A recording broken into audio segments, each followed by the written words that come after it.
Heihe City in northeast China's Heilongjiang province has become a hotspot for cold weather car testing.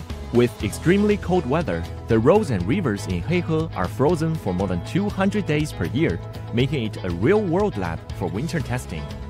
After years of development, 8 winter testing enterprises and 16 winter testing grounds have been established in Heihe. 24 automobile enterprises have built their exclusive winter testing centers in the city. The business has become a new engine to drive the local economy. 每年的试车季大体上是从10月中旬到第二年的3月下旬。那么这个期间，我们正常年景来黑河进行测试的车企是170到200家，来黑河进行测试的车辆是4400辆左右，来黑河试验的人员大体上是6000多人次。